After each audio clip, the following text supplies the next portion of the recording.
जो कहानी गुजरात से शुरू हुई, उस कहानी ने पिछले 6-7 साल में इस मुल्क में क्या उत्पात मचाया है, वो अब आपके हमारे सबके सामने है। एज अ नेशन, एक राष्ट्र के तौर पर हम एक अनप्रेसिडेंटेड, अभूतपूर्व क्राइसिस से गुजर रहे हैं। ऐसा संकट इस मुल्क ने पहले कभी नहीं देखा। हमारे संविधान पर हमला है, दिल्ली की सड़कों पर संविधान की कॉपी को जलाया जाता है, हमारे आइडिया ऑफ इंडिया पर हमला है, हमारे देश के लोकतंत्र के ऊपर हमला है। आज भाई भाई एक दूसरे का दुश्मन बन जाए, उतना जहर, नफरत एक सोची समझी साजिश के तहत दिल्ली और नागपुर साथ में मिलकर फैला रहे हैं। इस परिस्थिति में एक पॉलिटिशियन के तौर पे नहीं, बतौर एक भारतीय नागरिक, मैं अपने आप को ये जब सवाल पूछता हूं कि मेरा फंडामेंटल फॉरमोस्ट रिस्पॉन्सिबिलिटी, ड्यूटी क्या होना चाहिए, तो अंदर से जवाब यही आता है, कुछ भी करके इस मुल्क के संविधान, लोकतंत्र और आइडिया ऑफ इंडिया को बचाना चाहिए। और यदि उसको बचाना है तो मुझे उनके साथ खड़े रहना है जिसने स्वतंत्रता के आंदोलन में न केवल कंट्रीब्यूट किया है, उसको लीड किया है, अंग्रेजों को यहां से खदेड़ कर दिखाया है। और इसीलिए आज मैं इंडियन नेशनल कांग्रेस की इस मंच पर आपके साथ खड़ा हूं। एक टेक्निकल कारण के चलते मैं फॉर्मली पार्टी इसलिए ज्वाइन नहीं कर सकता क्योंकि मैं एक निर्दलीय विधायक हूं। If I join a party I may not continue as an MLA.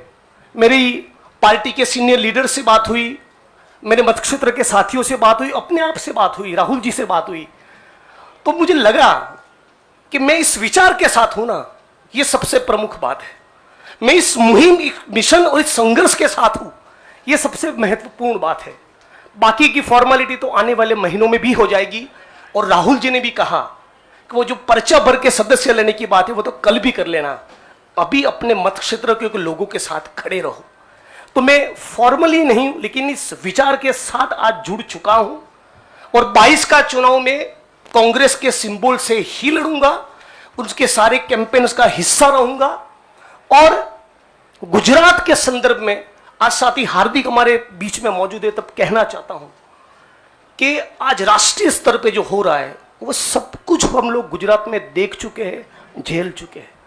आप सभी पत्रकार साथियों के बीच में बड़ी चिंता के साथ ये कहना चाहता हूं, हमारी पार्टी ने इस मुद्दे को उठाया है कि 3000 किलो का ड्रग्स 15-20 लाख बेरोजगार युवा को नशे की चुंगाल में फंसाने के लिए अदानी के एयरपोर्ट पर उतर रहा है। आज जब महंगाई और बेरोजगारी उसके चरम सीमा पर है, तब गुजरात और देश के बेरोजगार युवाओं को रोजगार देने के बजाय ये फांसीवादी ताकतें चाहती है कि रोजगार तो ना मिले, उनको नशे के हवाले में झोंक दिया जाए। तो इन सारी परिस्थितियों में यदि बाबा साहब अंबेडकर के संविधान को बचाना है, हमारे आइडिया ऑफ इंडिया को बचाना है, भगत सिंह को जब मुकदमे की कार्यवाही के दौरान पूछा गया कि क्रांति क्या है, तब शहीद आजम ने कहा था कि क्रांति से हमारा मतलब है किसानों और मजदूरों के हाथ में सत्ता। माननीय प्रधानमंत्री जब अमेरिका से वापस आते हैं तो भाई विस्टा का काम ठीक ठाक चल रहा है ना, नई पार्लियामेंट का, वो देखने के लिए जाते हैं, किसान को मिलने के लिए नहीं जाते।